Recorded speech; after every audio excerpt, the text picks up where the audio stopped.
Shri Venkateswara gold తాకట్టులో ఉన్న మీ బంగారాన్ని విడిపించి కొనబడును.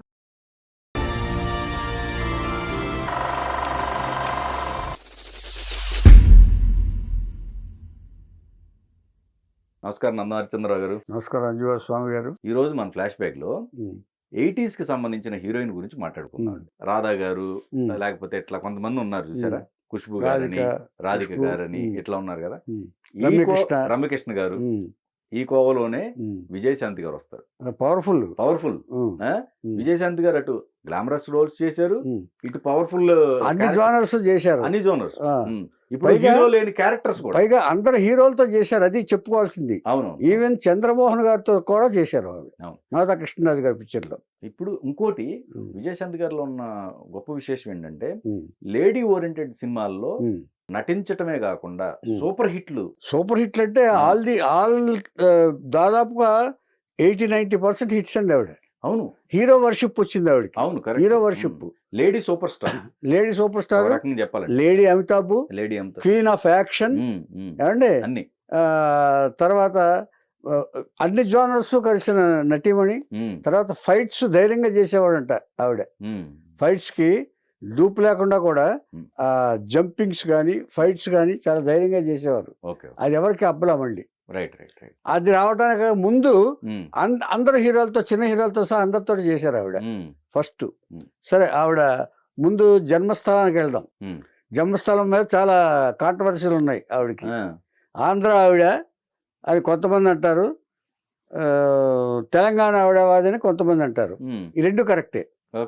ఎలాగంటే తండ్రి శ్రీనివాసరావు, ఆయన సత్య శ్రీనివాసరావు, ఆయన అనపర్తి నివాసి, ఈస్ట్ గోదావరి జిల్లా అనపర్తికి సంబంధించిన వాడు.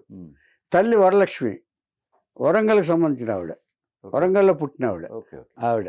సో వీళ్ళిద్దరికి పెళ్లి జరిగింది. పెళ్లి జరిగిన తర్వాత పుట్టిన పిల్ల విజయశాంతి. సో ఇప్పుడు ఎవరిని ఆడాలి? తండ్రి తీసుకోవాలి ఆవిడ. తల్లి ఇప్పుడు ఏం జరిగిందంటే వీళ్ళు పెళ్ళి అయిన తర్వాత పురుడు ఎక్కడ పోస్తారో ముందు పుట్టినింట్లో పోస్తారు. పుట్టిల్లు ఎక్కడ? వరంగల్. అప్పుడు అంటే ఏమైనా జనన మరణాలు ఎక్కడ రిజిస్టర్ అవుతాయి? తెలంగాణలో. సో ఒక విధంగా ఆవిడ కరెక్ట్. తెలంగాణ వాది, తెలంగాణకి చెందిన బిడ్డ విజయశాంతి అనేది. ఫస్ట్ విజయశాంతి కాదండి, పుట్టినప్పుడు శాంతి. ఈ వరలక్ష్మికి విజయశాంతి గారి తల్లికి అక్క విజయలలిత, మన డ్యాన్స్ స్టారు. తర్వాత ఆవిడ కూడా యాక్షన్ క్వీనే. ఆవిడ కూడా రౌడీ రాండ్ అనే సినిమాలు, యాక్షన్ సినిమాలు చేశారు చాలా. కేఎస్ రెడ్డి గారి డైరెక్షన్లో పెర్ఫార్మెన్స్ ఓరియంటెడ్ సినిమాలు చేశారు, డాన్సర్గా చేశారు, యాక్షన్ సినిమాలు చేశారు. బహుశా ఆ జీన్సే ఈవిడికి వచ్చి ఉండొచ్చు. విజయశాంతి గారికి తల్లి గారికి అక్క విజయలలిత, విజయశాంతి గారికి పిన్ని. ఏం జరిగిందంటే ఆవిడ, వీళ్ళు ఎంతమంది అండి పిల్లలు? ఎవరో ఒకరే. తర్వాత ఈవిడేం చేసిందంటే, పుట్టినప్పుడు విజయలలిత గారు అక్కడ ఉన్నారు. కొంతకాలం అయిపోయిన తర్వాత నేను మెడ్రాస్ తీసుకెళ్తాను, నేను ఈ పాపను నేను పెంచుకుంటాను, నాకు కూడా అక్కడ ఎవరున్నారు అని చెప్పి అక్కతో చెప్పేసి తీసుకెళ్ళిపోయింది. తీసుకెళ్ళిపోయిన తర్వాత అక్కడ పెరిగింది. సో ఇప్పుడు ఈ డిటాచ్ అయిపోయింది తల్లిదండ్రుల నుంచి. తల్లిదండ్రుల నుంచి వచ్చిన తర్వాత తన చెల్లె ఈవిడ దగ్గర, విజయలలిత గారి దగ్గర పెరిగారు ఆవిడ. అక్కడ హోలీ ఏంజల్స్ స్కూల్లో చదివించింది ఆవిడ. మంచి స్కూల్, హోలీ ఏంజల్స్ అంటే మంచి స్కూల్, పాండి బజార్లో ఉంటుంది, పెద్ద స్కూల్ అది. ఈ చివరి నుంచి మన పబ్లిక్ స్కూల్ లేదు, అలా ఉంటుంది. సో మంచి స్కూల్లో చదివింది ఆవిడ. ఆ చదివిన తర్వాత అక్కడి నుంచి 12వ సంవత్సరం ఏదో వచ్చేటప్పటికి ఈ స్కూల్లో వేటాడుతూ ఉంటారు కదా డైరెక్టర్స్. మన వేటాడే డైరెక్టర్ ఎవరు? తమిళ్లో డైరెక్టర్ మన భారతీరాజా. విజయశాంతి గారిని చూశాడు అక్కడ. అంటే స్కూల్స్ దగ్గర కాపలా వేస్తూ ఉంటారండి మెడ్రాస్లో. నేను చూశాను. డైరెక్టర్స్ అందరూ వచ్చి ఎవరెవరు ఉంటారు, ఎవరు ఇది బాగుంటారు, తెలుగు వాళ్ళు ఎవరు ఏంటని ఎంక్వైరీలు చేస్తూ ఉంటారు. చేసిన విజయశాంతి గారిని చూశాడు. మళ్ళీ విజయలలిత గారి దగ్గరికి వెళ్ళి నేను సినిమా తీస్తున్నాను, కరెక్ట్గా ఈ అమ్మాయి పనికొస్తుంది. 12 ఏళ్ళు ఎంత అప్పుడు విజయశాంతి గారికి 12. విజయశాంతి ఎలా వచ్చిందంటే, పిన్ని పేరులోని విజయం తీసుకొచ్చి శాంతికి తగిలించుకుంది ఆవిడ. పిన్ అంటే ఎక్కువ ఇష్టం నటిగా. విజయ మీ పేరులోగా విజయశాంతి అని పిలిపించుకుంటాను నేనని చెప్పి విజయశాంతి అని పెట్టుకున్నారు. అలాగే విజయశాంతి గారు వచ్చారు అక్కడ. వచ్చిన తర్వాత ఆ భారతీ రాజా గారు ఇంట్రడ్యూస్ చేశారంటే ఇక దానికి తిరిగే ఉంది. కళ్ళుక్కుల్ ఈరం అంటే రాతికి కన్నీళ్ళు వస్తాయనే టైటిల్. రాయికి కూడా కన్నీళ్ళు ఉంటాయి. అది కళ్ళుక్కుల్ ఈరం. ఈరం అంటే తడి, కళ్ళు అంటే రాయి. అంటే ఒరిజినల్ మీనింగ్ ఏంటంటే రాయికి కూడా కన్నీళ్ళు వస్తాయని మీనింగ్. సినిమాతో సినిమా తీశాడు. అదే మీరు అన్నట్టు 80sలో. ఆ తర్వాత విజయ నిర్మల్ గారు డైరెక్ట్ చేస్తూ ఈ మన తెలుగు అమ్మాయిగా విజయలలిత గారు అమ్మాయి గారు బాగా పరిచయాలు ఉంటాయి కదా, అందుకని ఆవిడ తీసుకొచ్చి కృష్ణ గారి దాంట్లో ఒక క్యారెక్టర్ వేశారు. చెల్లెలుగానే ఏదో వేసినట్టుంది, కిలాడి కృష్ణుడు. ఇక విజయ నిర్మల్ గారి దర్శకత్వంలో కిలాడి కృష్ణుడు కృష్ణ గారితోనే యాక్ట్ చేశారు ఫస్ట్. అంటే హీరోయిన్గా కాదు ఏమండి. ఆ తర్వాత సత్యం శివం అని ఎన్టీఆర్ ఏఎన్ఆర్ గారు కలిసి చేసే సినిమాలు 14 సినిమాల్లో ఇదో సినిమా, వాళ్ళిద్దరు కలిసి చేసే సినిమాల్లో ఏమండి. ఈ సినిమాలో కూడా విజయశాంతి గారికి పాత్ర వచ్చింది. ఆ తర్వాత అక్కడి నుంచి కొంచెం ఏజ్ వచ్చిన తర్వాత 14-15 సంవత్సరాలు వచ్చిన తర్వాత ఇక పెళ్లి చూపులు అనే సినిమాలో చేసింది. చంద్రమోహన్ నారాయణరావు గారు కలిసి యాక్ట్ చేశారు. పెళ్లి చూపులు అది విశ్వద్ అనుకుంటా కథ. పండంటి జీవితం, తర్వాత వంశగౌరవం, ఇలాగా తన స్వభావానికి వ్యతిరేకంగా ఉన్న సినిమాలు ఇవన్నీ కూడా. అంటే సాఫ్ట్ క్యారెక్టర్స్. ఈవిడేంటంటే ఇన్కాన్సెక్వెంటియల్ అంటారు ఇంగ్లీష్లో. అంటే స్వభావానికి, విజయశాంతి గారి స్వభావానికి విరుద్ధమైన పాత్రలు ఇవి అని ఒక కామెంట్ చేశారు ఎవరో ఒక ఇంగ్లీష్లో.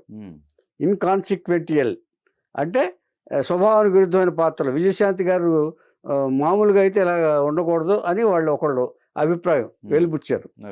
ఆ తర్వాత అగ్రెసివ్ అండ్ ఫెమినైన్ క్యారెక్టర్స్ కరెక్ట్గా పనికొస్తుందని చెప్పి ఒకళ్ళు నోట్ చేశారు.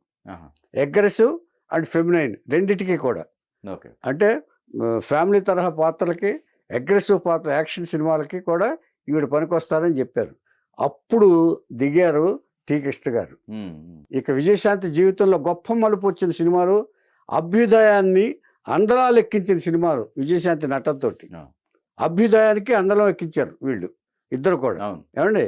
ఇక దాంట్లో తిరుగులేని సినిమాలు నేటి భారతం, రేపటి పౌరులు, తర్వాత ఇక వాట్ నాట్ ప్రతిఘటన.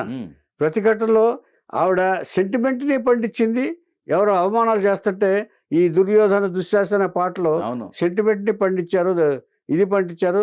తర్వాత అగ్రెసివ్గా కూడా నటించారు. అంటే దాని ఒక మార్పు తీసుకురావాలి సొసైటీలో, ఈ స్టూడెంట్స్లో మార్పు తీసుకురావాలన్న భావంతో ఈవిడ నటించి ఒక మెయిన్ క్యారెక్టర్ చేసి ప్రతిఘటన తర్వాత ఒక అతని చేత అవమానించబడిన తర్వాత ఎలా బిహేవ్ చేశారనేది ప్రతిఘటనలో బాగా ఇచ్చేశారు ఏమండి. ఆ సెంటిమెంట్కి కూడా వీధిలో అవమానింపబడింది కదా విజయశాంతి, అందులో చాలా బాగా నటించారు. అప్పుడు నంది అవార్డు కూడా వచ్చింది. ఈ దేవాలయం శోభన్ బాబు గారితో దేవాలయంలో చేశారు ఆవిడ. దాదాపుగా 5 సినిమాల్లో చేశారండి ఈవిడ. రేపటి పౌరులు, వందే మాత్రం, నేటి భారతం, దేవాలయం, ఇలా ప్రతిఘటన, ఇలా 5 సినిమాల్లో టి కృష్ణ గారు వరుసగా పెట్టి ఈవిడ తప్ప నాకు నా కథలకి ఆర్టిస్ట్ లేరు అన్న విధంగా టి కృష్ణ గారు తీశారు. చూడండి, టి కృష్ణ గారు చేసింది లిమిటెడ్, తక్కువ లిమిటెడ్, ఒక 3-4 సంవత్సరాలు పర్పస్ఫుల్ సినిమాలు. Purposeful, correct, no doubt. అదండి, అంటే సమాజానికి పనికొచ్చాయి, కరెక్ట్. తర్వాత కరెక్ట్, సమాజానికి పనికొచ్చాయి. అలానే విజయశాంతి గారికి సంబంధించి వాళ్ళ కాంబినేషన్ చూడండి. ఈయన తక్కువ సినిమాలు, ఎందుకంటే ఆ షార్ట్ ఆయన అక్కడికి వెళ్ళిపోయి చనిపోవడం. మనం రేపటి పౌరులు కూడా ఏం చేశారంటే రేపటి పౌరులు కూడా సుబ్బయ్య గారు ఫినిష్ చేయాల్సి వచ్చింది. అది లాస్ట్ ముత్యాల సుబ్బయ్య గారు. అసలు వీళ్ళ కాంబినేషన్ లో ఎంత మంచి హిట్స్ అండి. అయ్యయ్యో, హిట్స్ అనే కాదండి, ఇలాంటి సినిమాలు, ఒకే తరహా చిత్రాలు. అంటే ఒక సమాజానికి ఏమి చెప్పగలం మనం మెసేజ్ అనే మెసేజ్ ఓరియంటెడ్ సినిమాలు అన్ని హిట్లు కావటం, అన్ని వాటినే కథలుగా ఎంచుకోవటం టి కృష్ణ గారి ప్రత్యేకత. వాటిలో హీరోయిన్గా నటించడం విజయశాంతి గారి ప్రత్యేకత. ఆవిడే పనికొస్తారు అన్నట్టుగా ప్రేక్షకులకి పరిచయం చేశారు టి కృష్ణ గారు. అంచేత షీఈ్ ద ఓన్లీ హీరోయిన్ ఆ కథలకు అని చెప్పేసి బాగా ఇచ్చేశారు ఏమండి. ఇక అక్కడి నుంచి విజయశాంతి గారి మీద లుక్అవుట్ మారింది బాగా. అక్కడి నుంచి ఇది అయిన తర్వాత ఇక వరుసగా చిరంజీవి గారితో కూడా 19 సినిమాలు చేశారండి. పసివాడు ప్రాణం, యముడికి మొగుడు, అత్తకి యముడు, అమ్మాయికి మొగుడు, తర్వాత స్వయం కృషి. స్వయం కృషి ఫారిన్లో కూడా ఇది ఇంటర్నేషనల్ ఫిల్మ్ ఫెస్టివల్లో కూడా ఇచ్చారు స్వయం కృషి. ఇలాగా 19 సినిమాలు ఆర్డర్ చేశారు. కొండవీటి దొంగ, కొండవీటి దొంగ, కరెక్ట్. ఇట్లాంటి సినిమాలు ఇలా సినిమాలు ఏమండి. ఇక బాలకృష్ణ గారితో కూడా 17 సినిమాలు చేశారు. బాలకృష్ణ గారితో మువ్వగోపాలుడు, తర్వాత నిప్పురవ్వ. ఆ నిప్పురవ్వ అప్పుడే ఒక టర్నింగ్ పాయింట్, విజయశాంతి గారికి టర్నింగ్ పాయింట్ ఏమండి. ముఖ్యంగా వీళ్ళ కాంబినేషన్ ఎక్కువ, వీళ్ళ కాంబినేషన్. తర్వాత గ్యాంగ్ లీడర్ కూడా చిరంజీవి గారితో విజయశాంతి గారు చేశారు. ఇవన్నీ సూపర్ హిట్స్ ఏమండి. తర్వాత బాలకృష్ణ గారితో దాదాపు 17 సినిమాలు చేశారండి ఏమండి. ఆ తర్వాత నాగార్జున గారితో జానకిరాముడు అనే సినిమా చేశారు. వెంకటేష్ గారితో శత్రువును, చిన్నరాయుడు అనే సినిమాల్లో వెంకటేష్ గారితో చేశారు. ఇవన్నీ కూడా డిఫరెంట్ క్యారెక్టరైజేషన్స్ ఏమండి. తర్వాత రజనీకాంత్ తోటి మన తెలుగు గరానమ్మగుడు చిరంజీవి గారితో, రజనీకాంత్ తోటి మన్నన్ అని ఈ గరానమ్మగుడు తమిళ వర్షంలో విజయశాంతి గారు చేశారు. తమిళ వర్షంలో మన్నన్. ఆవిడే సజెస్ట్ చేసింది ప్రొడ్యూసర్కి, ఎవరు దేవి ప్రసాద్ గారికి సజెస్ట్ చేసి ఈ సినిమా బాగుంది తీయండి అంటే ఆవిడ డేట్స్ దొరకల. ఆవిడ డేట్స్ దొరక్క నగ్గమాని పెట్టుకున్నారు అప్పుడు. అది మనం దీంట్లో మాట్లాడుకున్నాం ఏమండి. ఆ తర్వాత ఇక తెలంగాణ స్లాంగ్లో వాట్నాట్, తెలంగాణ స్లాంగ్లో మొండు మొగుడు పెంకటి పెళ్ళం సుమన్ గారితో చేసి సూపర్ హిట్. ఇలాగా అందరు హీరోలతోటి దాదాపుగా ఇక్కడే 50-60 సినిమాలు మనకు తెలుస్తుంది ఏమండి. ఆల్ హీరోస్ తోటి చేశారండి ఏమండి. తర్వాత హిందీలో స్వాతి ముత్యం, హిందీలో కె విశ్వనాథ్ గారు తీశారు దాంట్లో. తర్వాత కృష్ణ గారితో చేసిన అశ్వత్థామ చిత్రాన్ని బాద్షా అనే టైటిల్తో హిందీలో ఇదే ఇచ్చేశారు. అనిల్ కపూరే. అగ్నిపర్వతం ఒకటి ఉంది, అగ్నిపర్వతం ఇంకో సినిమా ఉంది కృష్ణ గారితో అశ్వత్థామ. దీన్నే హిందీలో తీశారు ఏమండి.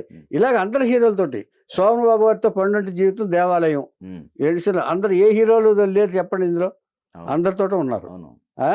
తర్వాత ఇలా ఎన్టీఆర్ గారితో చేశారు, ఏఎన్ఆర్ గారితో ఫస్ట్ లో చేశారు. ఏఎన్ఆర్ తో ఫస్ట్ లో చేశారు. ఆ తర్వాత ఈవిడికి హీరో వర్షిప్ వచ్చేసింది. విజయశాంతి గారిని పెట్టుకోవాలంటే ఇప్పుడు ఆవిడ కథ సెపరేట్ గా వెళ్ళాల్సి వచ్చేది. అంటే ఓన్లీ టీ కృష్ణ గారి వల్లే కరెక్ట్. ఇలా సినిమాలు చేసి చిరంజీవి గారితో 19, బాలకృష్ణ గారితో 17 అని చెప్పాను కదా. ఆ 17లో కూడా మన కోటరామకృష్ణ డైరెక్షన్ లో మువ్వగోపాలుడు ఒకటి, రౌడీ ఇన్స్పెక్టర్ ఒకటి, తర్వాత నిప్పురవ్వ సొంత సినిమా అది ఏమండి. తర్వాత lorry driver commercial hit. Lorry driver mass character, soda mass character. ఇలాంటి సినిమాలు 17 చేశారండి ఏమండి. ఈ తర్వాత కమల్ హాసన్ తోటి ఇంద్రుడు చంద్రుడు, వెంకటేష్ తోటి శత్రువు mass character, police inspector character. Kota Srinivasa Rao ఏమిట్రా బాబోయ్ అంటాడు ఆ సినిమా. ఆ తర్వాత చిన్నరాయుడు అనేది తమిళ్ రీమేక్. తర్వాత జానకిరాముడేమో నాగార్జున గారితో, తర్వాత సుమన్ గారితోనేమో మొండి మొగుడు పెంకి పెళ్ళం. ఇలాగా అందరు హీరోలతో చేశారండి. చంద్రమోహన్ గారితో, నారాయణరావు గారితో, మన చిరంజీవి గారితో, బాలకృష్ణ గారితో, శోభన్ బాబు గారితో, దేవాలయం చెప్పాను కదా, పండంటి జీవితం కూడా శోభన్ బాబు గారి. ఇలాగా అందరు హీరోలతో చేసి అయిన తర్వాత ఇప్పుడు ఏఎం రత్నం గారు లేచాడు ఆవిడతో సినిమా తీయాలని. ఇన్నాళ్ళు నేను సర్వీస్ చేశాను కదా, అది ఆ టర్నింగ్ పాయింట్ ఏఎం రత్నానికి కూడా. ఇప్పుడు ఒక సినిమా డేట్లు చూస్తున్నాడు కదా, తను ఒక సినిమా తీయాలనుకున్నాడు. పవర్ఫుల్ సబ్జెక్ట్ ఎన్నుకున్నాడు. మోహన్ గాంధీ గారిని డైరెక్టర్గా పెట్టుకున్నాడు. సబ్జెక్ట్ పరుచూరి బ్రదర్స్ రాశారు. అప్పుడే ఎమర్జింగ్ వాళ్ళు పరుచూరి బ్రదర్స్ వస్తుండగా వాళ్ళతో పవర్ఫుల్ సబ్జెక్ట్ రాయించి ఒక పోలీస్ ఇన్స్పెక్టర్ క్యారెక్టర్లో కర్తవ్యం అనే సినిమా తీశాడు. ఈ కర్తవ్యంతో నా భూతో నా భవిష్యత్తు. ఇక ఎన్ని టర్నింగ్ పాయింట్స్ ఉంటాయో. ఫ్యామిలీ డ్రామా ఉంది. తర్వాత ఒక రేప్ అయిన అమ్మాయిని మీనా వేసింది అందులో ఏమండి. ఇలా వేసింది. సాయి కుమార్ చెడ్డవాళ్ళతో తిరగటం ఉంది అందులో, ఫ్యామిలీ డ్రామా ఉంది. నిర్మలమ్మ బామ్మగా వేశారు అందులో. ఇలా పరుచూరి వెంకటేశ్వరరావు గారు కూడా నటించారు అందులో. Support character. ఇలాగ కర్తవ్యం తర్వాత ఈయన పుండరీకాక్ష నిర్మాత గారు విలన్గా వేశాడు. అవును. నీ మీద నాకు విరక్తి కలిగిందంటూ విరక్తి ఒక కలుగుతున్నది. ఇది ఏమండి చాలా సింపుల్ గా భలే ఉంటుంది. సింపుల్గా ఇలాగా స్టైలిష్గా పుండరీకాక్ష గారు అలా అంటాం, ఈవిడ ఫోర్స్కు సరిపోయింది కరెక్ట్గా. క్యారెక్టరైజేషన్స్ చాలా బాగా ట్రీట్ చేశారు. అందులో పరుచూరి బ్రదర్స్ పాత్ర చాలా ఉంది. ట్రీట్ చేసిన విధానం అది బాగుంది. మోహన్ గాంధీ గారు డైరెక్ట్ చేసిన విధానం కూడా చాలా బాగుంది. కర్తవ్యంతో టాప్ రేంజ్కి వెళ్ళిపోయారు. అక్కడి నుంచి ఆవిడకి లేడీ అమితాబ్ అనే పేరు వచ్చేసింది. ఇక సినిమాలు తీయడానికి ఆవిడతో ఎవరు, ఇక అక్కడి నుంచి వరుస సినిమాలు వచ్చేసింది. వైజయంతి, ఐపీఎస్ ఇలాగ ఆవిడ మీద టైటిల్స్ తోటి సినిమాలు బాగా వచ్చేసినాయి ఆవిడ. ఏమండి ఇలాగ అయిపోయిన తర్వాత ఈ 1900 ఈ నిప్పురవ్వ చెప్పాను కదా నేను, టర్నింగ్ పాయింట్ అని. నిప్పురవ్వ తీసింది శ్రీనివాస్ ప్రసాద్ అని నిర్మాత, బాలకృష్ణ గారికి బంధువే ఆయన తీసినప్పుడు వీళ్ళిద్దరికి ఒక అండర్స్టాండింగ్ వచ్చింది. విజయశాంతి గారికి ఆడికి అనౌన్స్ చేయలేదు, కానీ వాళ్ళిద్దరు మ్యారేజ్ చేసుకున్నారు, సీక్రెట్ మ్యారేజ్.